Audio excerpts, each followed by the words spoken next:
I tend to find it's like that first 12 to 18 months. This is the point where burnout tends to happen because it is literally you doing everything. And this is the point where people either give up, they post their business on some sort of Facebook group and they really, really hope that someone else wants to buy their dream and they'll at least recoup some of their money. Generally, that doesn't happen. They end up with a garage full of stock that 5 years later they're still trying to get rid of.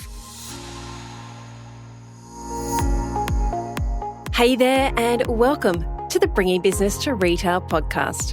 If you're looking to get more sales, more customers, master your marketing, and ultimately take control of your retail or e-commerce business, then you're in the right place. I'm Selena Knight, a retail growth strategist and multi-award-winning store owner whose superpower is uncovering exactly what your business requires to move to the next level. I'll provide you with the strategies, the tools, and the insight you need to scale your store. All you need to do is take action. Ready to get started? Hey there, and welcome to today's episode of the Bringing Business to Retail podcast. It is the end of the year, pretty much the end of the year. We're wrapping up, we're reflecting, and if you've been listening for a little while, you'll know that over the past few weeks, I've had the opportunity to jump on a bunch of calls, some of them because my team was sick and others just because I wanted to have conversations with you guys and see what's happening in your businesses. What are the obstacles? How has 2022 gone for you? And what I have found is that there is a very distinct set of groups of people that have emerged from these conversations. And today I want to talk to you about where you're at in your business and all the different levels that you could be at and what it's going to take to scale in 2023. So I want to go through the 4 different stages that I see of being a business owner and the obstacles that you're going to face, along with the mindset shifts, the tools, the strategies that you need to implement at each level. Like, what are the inputs that you need into your business at each level if you want to scale? And I'm kind of guessing that you're here because you want to scale your business. And so, like anybody, my business right now is ridiculously busy. My life right now is ridiculously busy.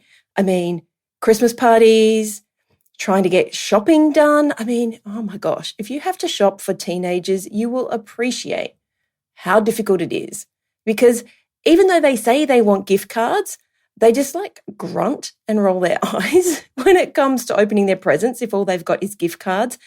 And so I really don't have to buy for an awful lot of people. I've got Lana, who's 14. I have 2 nephews who are also 14. And then I have a 17-year-old niece and a 19-year-old niece. Apart from Ed and Lana, they're pretty much the only people I have to buy for. My sister, who has 3 of those kids, even she can't tell me what to buy them. And my brother, who has the other nephew, no idea. He's like, whatever, just get them a gift card. But we pretty much only see each other at Christmas. And so unwrapping a gift card is not the most exciting thing. So I really try and, I do get the gift card. I really try to find some little extra bits and pieces, some fun things. Sometimes it's just something cool like a packet of chocolate biscuits that I know that they love, or pens and highlighters, things that they probably wouldn't buy themselves. And so I try and put those into a little gift basket. But it's difficult, right? And we're busy. We're always busy. And 2023, even though it is 2 weeks off, 3 weeks off, feels like it is so far away. But at the same time, it feels like, oh my gosh, where did 2022 go? And what the heck did I achieve this year? And if you listened to my podcast last week, we talked about some of those things. We talked about some reflections, and I talked to you about my conversations that have changed my life and my business this year.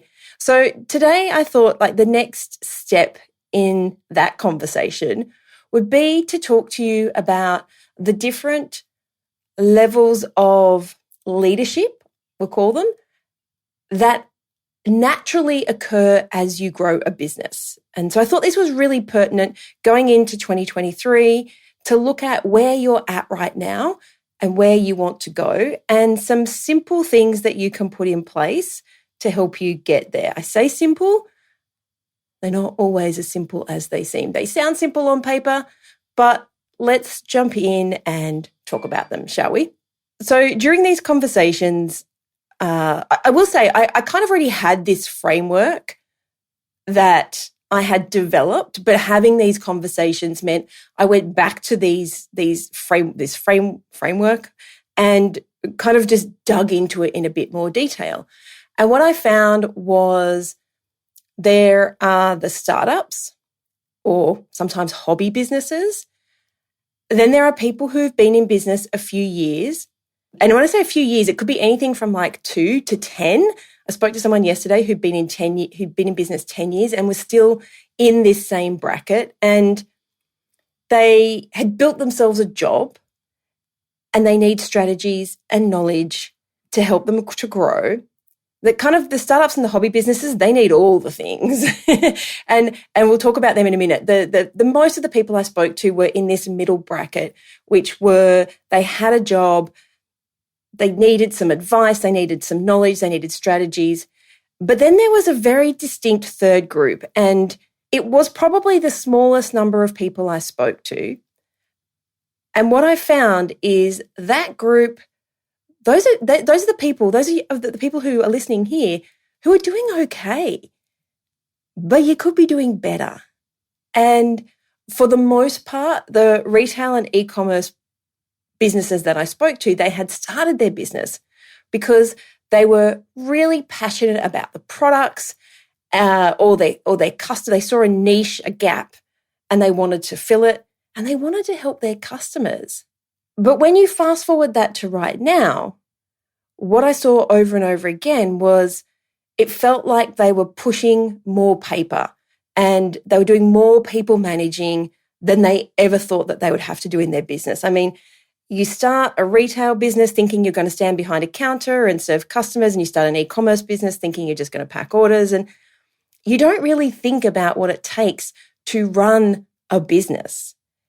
And running a business is not those things. And so you get to this level where you're like, oh my God, it feels like all I do is paperwork or people managing or putting out fires.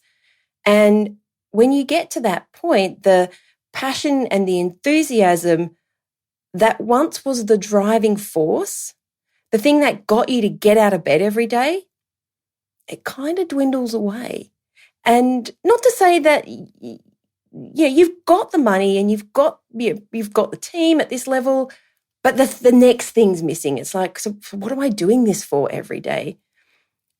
Because when you build a successful business from the ground up, it is easy to think that you need to be on top of every little thing so that everything is done to your high standards. And that's because the business was generally founded off of you doing those things.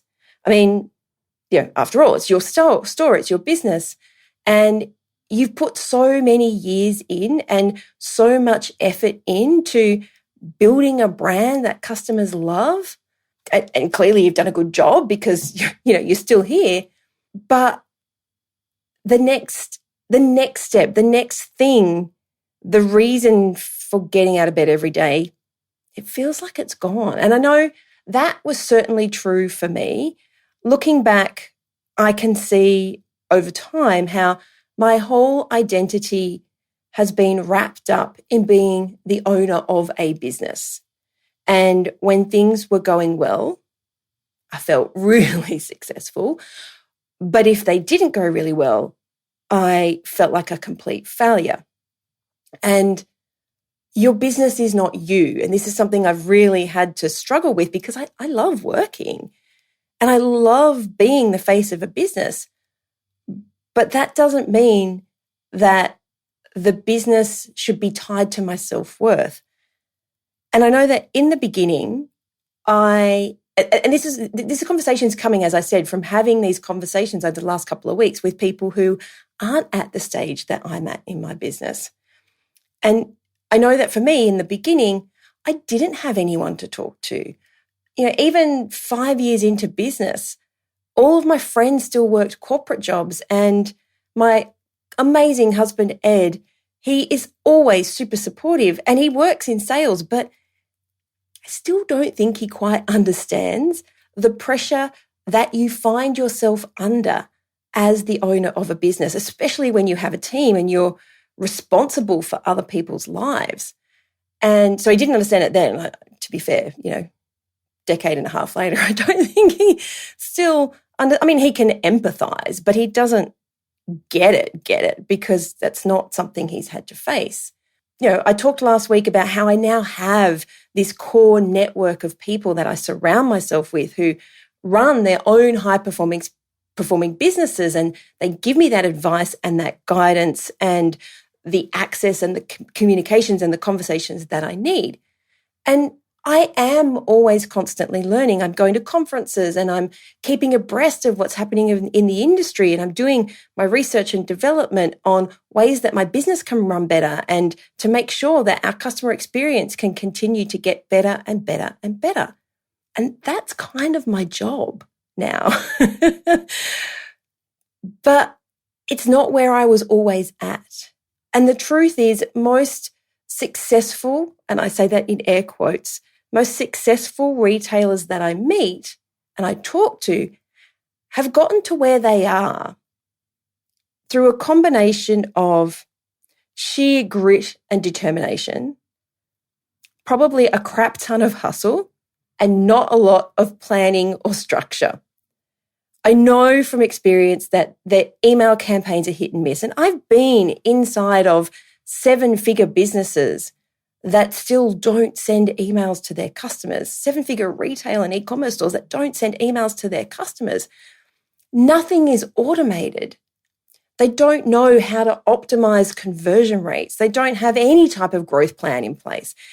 And they don't feel like they can hand over tasks completely, even though they have a team of people, without actually double checking everything that they do. And despite what it looks like on the outside, many retail and e-commerce store owners, when I dig into it, because I ask this question on the call, what does your day look like right now? They simply wake up each morning and they do the same thing day in and day out. But here's the thing. They've got to be doing something right because they've made it this far, right? So if you're probably thinking right now, Sal's talking about me. Yep, I can see myself in that. Well, you might be making some of the same mistakes that I made along the way. And I know that, back in the early days, and I'll be honest, sometimes I slip back into this phase and I have to pull myself back out of it. And my team have very explicit instructions to, slap me over the back of the head if they find this happening. But this was how I used to approach my business. And that is why I struggled for the first probably 4 years. And I stayed stuck for too many years because I wasn't willing, or I didn't know that I needed to step up and be the person who took the actions that actually needed to be taken to get the results that I wanted. Instead, again, looking back and looking into so many of you guys' businesses, I kept myself busy micromanaging. Like now I look back and I really just want to slap myself on the back of the head. I started way too many new projects that never got finished. I was constantly tweaking my website. I feel like that one, constantly tweaking your website, if you find yourself constantly tweaking your website, that is a really good indicator that you are not stepping up and being the CEO of your business. It seems to be the fallback that you all go to when the business isn't growing. But here's the thing, it's probably not the website. But I was micromanaging. I was constantly tweaking the website. But most importantly, I didn't actually have any goal, any end point in mind. Like I didn't have, like, call it whatever you want, a goal, the vision, the end point. I mean, no, I did have a vision, but I didn't have any metrics. That's a good word. I didn't have any metrics to tell myself when I got there. And I certainly did not have any kind of plan. But again, looking back, I can see that when I made the shift, and like I said, sometimes I have to keep making the shift even now, and you can do it too. When you make that shift, everything gets easier and smoother and just plain simpler. And I said last week that you will get the hiccups and the teething pains along the way.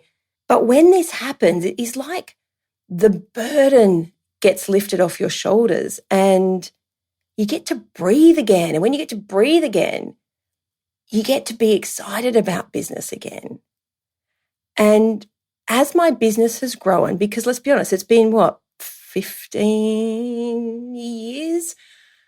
This scenario has been repeated over and over and over and over again.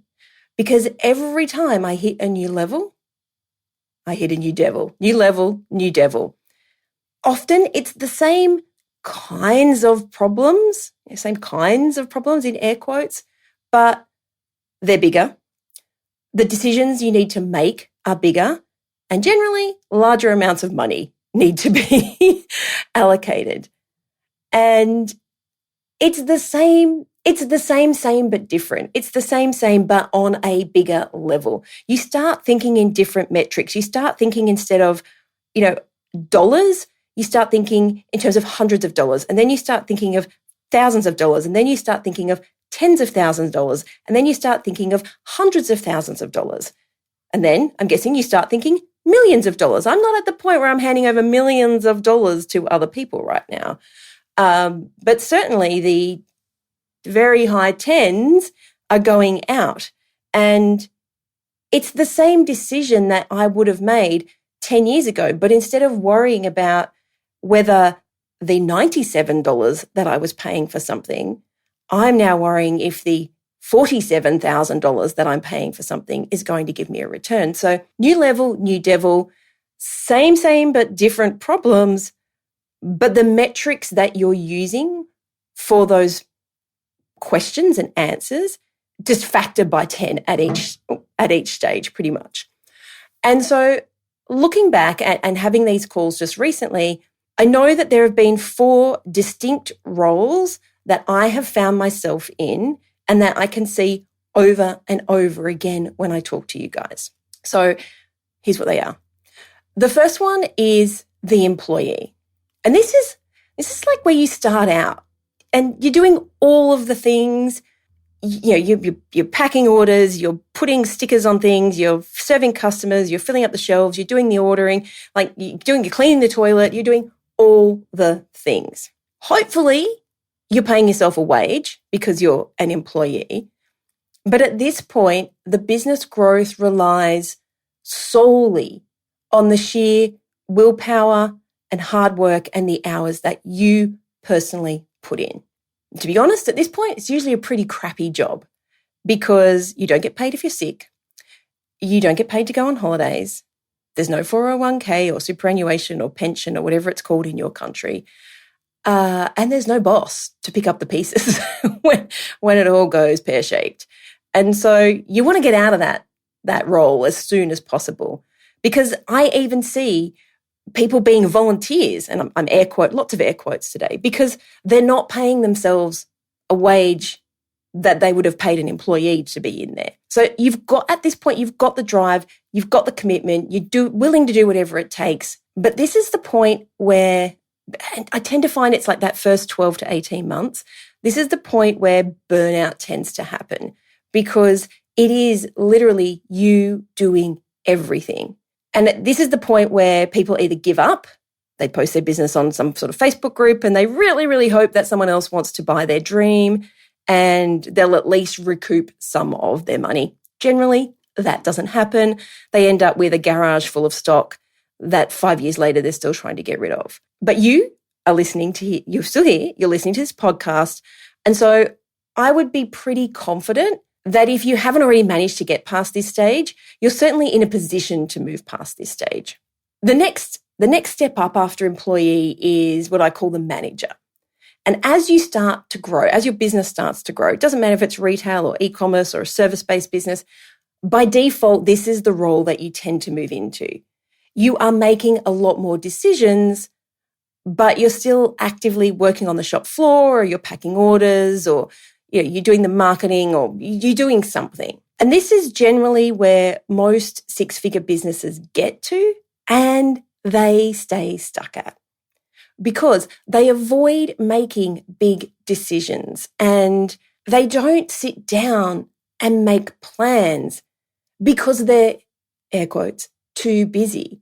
And they're bogged down in what is going on every single day. And as a result, they end up pretty much slipping back into being an employee. And this is the point where you've created yourself a job. And I'll be honest, a lot of people I speak to are really happy at this stage. They're happy to get up and go to work, take home a wage and be their own boss, for want of a better word. And that is totally okay. But there is a group of people, and that just might be you, who want more than that. And they don't want to have to be the engine. They don't want to have to drive the entire business day in and day out. And if that engine breaks down, the business just implodes. And I'm sure you've seen this. Those businesses that just close up when the owner wants to take a holiday or if they're sick. And I mean, to me, we have a coffee shop just down the road, and over Christmas, of all places, Christmas, that core 2-week break over Christmas, they just shut the shop down to go on holidays. And it's because they didn't trust their staff to run the business without them. I mean, holy heck, how much money did they lose? Because that's what I see. I see lost sales and a really poor customer experience.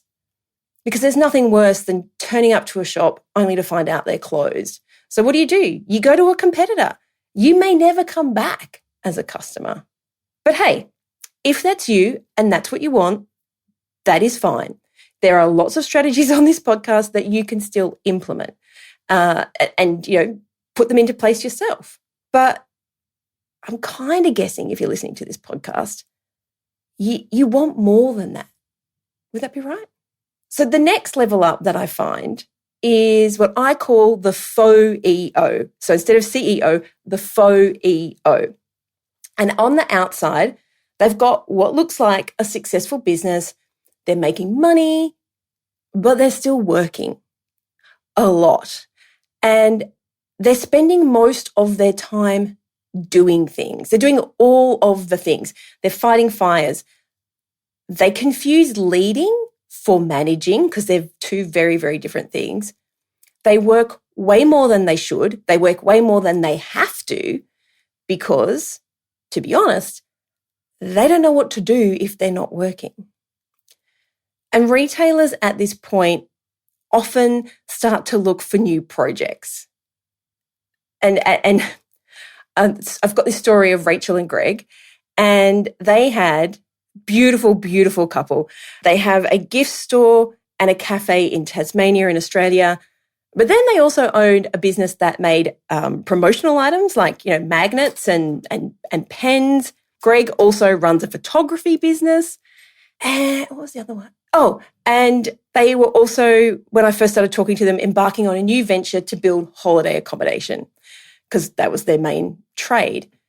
Now, they had a seven-figure business, but when we dug into it, the wheels were falling off, like seriously falling off, because they were alternating between doing all of the things as FOEOs and then taking their focus away and dabbling, and I say dabbling, in these ridiculously large projects. Like, hello, building holiday accommodation, not a small job. Running a second business and third business, not a small job. And so they're doing this because they wanted to chase the thrill of the new. They wanted that excitement, and they weren't getting that from the existing business. But the existing business was imploding in the background. And we're talking millions of dollars. So you can't really afford for millions of dollars worth of business to go down the drain. This is where I see so many businesses just stall. They might see some year-on-year growth, but what's missing is that passion, that drive, that determination that pushed the business through all of those early years. Now remember, you don't need to be the engine, but somebody needs to be the visionary, and someone needs to know where the business is going so that other people can implement that. But if you don't know where you're going, then how do you know when you've got there? And how does everyone know to row the boat in the same way? What I find, here are the things I hear people saying when they're at this level. So maybe if you find yourself saying some of these things, you could be stuck in FOIO land. And it's stuff like, my team don't do what I tell them to do. Like, I've shown them how to do it and they're just not doing it my way. Or they start nitpicking on stuff that they have allocated. So, it's not being done my way, or butting in when they really don't need to be there. And I think I've probably spoken about this in the past, where that was me. Like, I'm going to put my hand up and say I was extremely rude. And I would hear, like, I'd be in my office and I would hear one of my favorite customers come in, and I would just go out and butt into the sale and the conversation. I mean, looking back, that is really rude, and it is really demoralizing for your team, because you have to empower them. You have to give them ownership of the sale and of their customers and of the business that they're creating. And so I find that they do start nitpicking. They do start butting in where they don't need to be, because while they say, when you ask them, that they want to be able to delegate, the reality is that they actually refuse to let their team or the person that they've outsourced to be autonomous.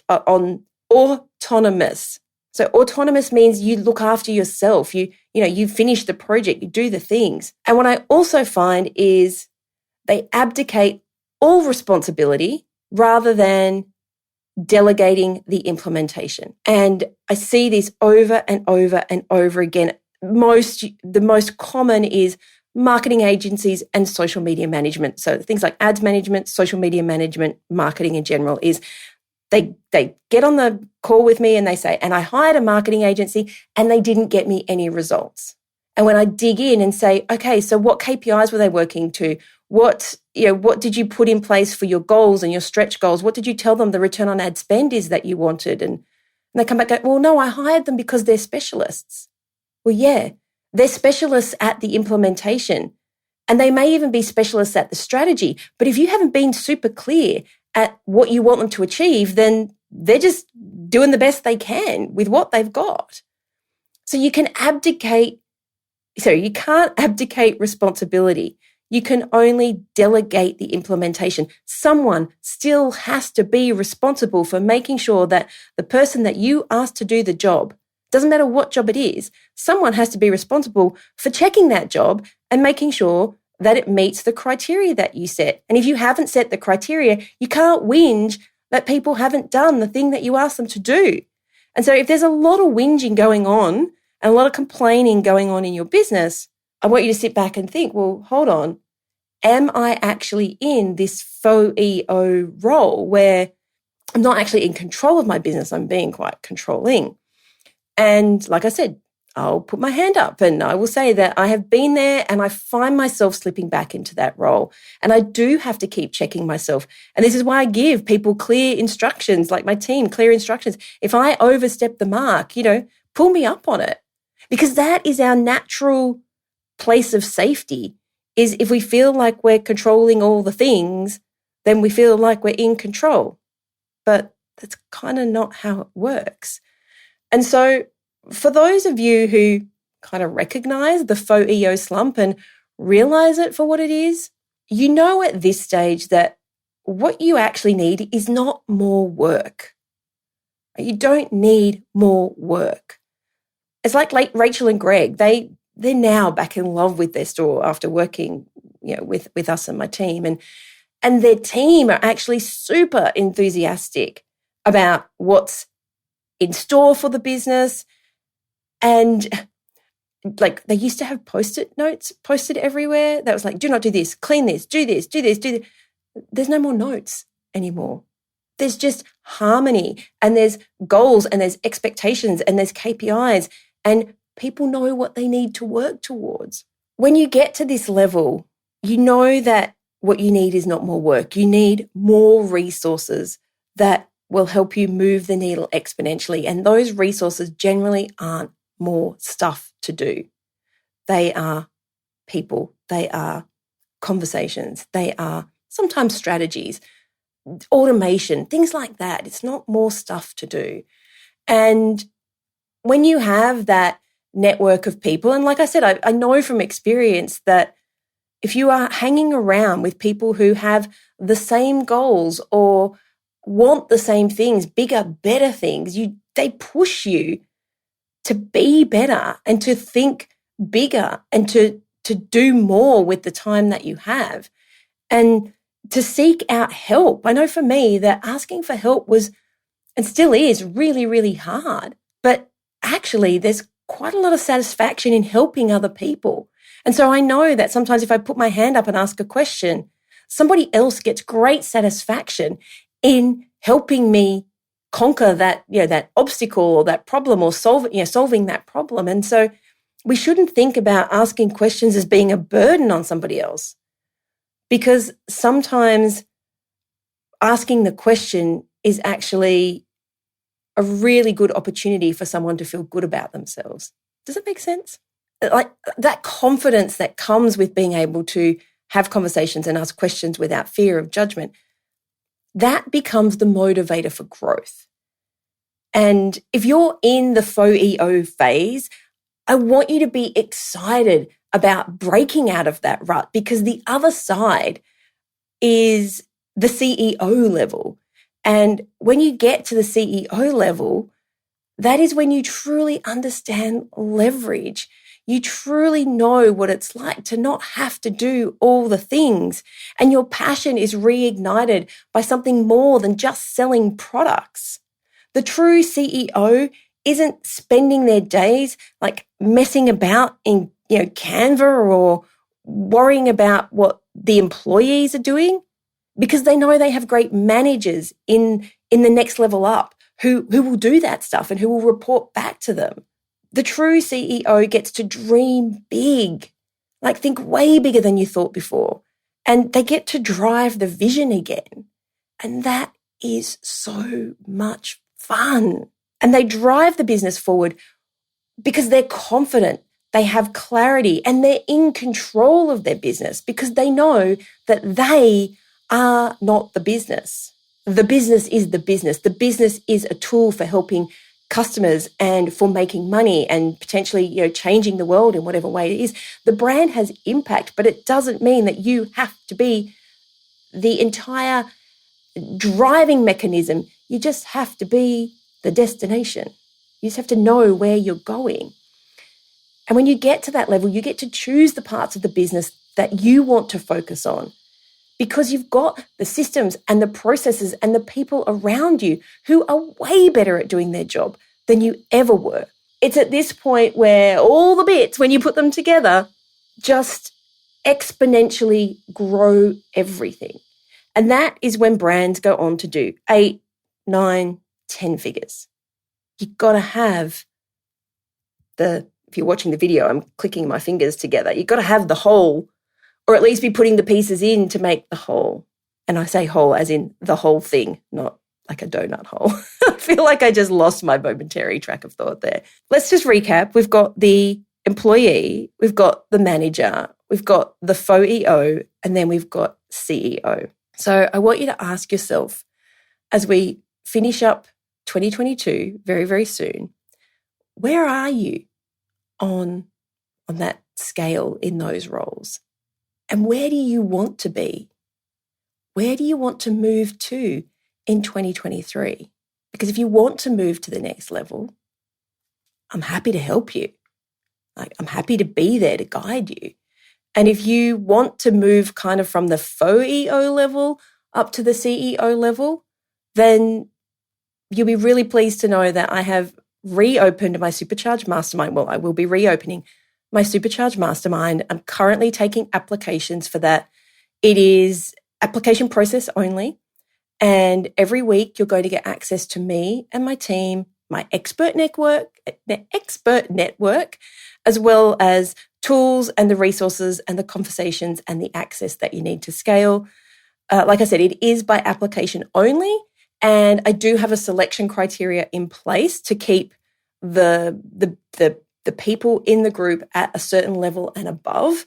And we're not in a position like this program is not for people who are at that employee or even manager level. It is for people who are looking to scale up. And I'm going to keep the group reasonably small because I really want to put the effort in to help you to grow your business. And like I said, if it's application only, not everybody is going to be successful, unfortunately. But if that's something that you can see yourself utilizing to grow your business, like if you are at that point where you're ready to invest in yourself so that you can grow your business, you can find that application form over at selinaknight.com/supercharge.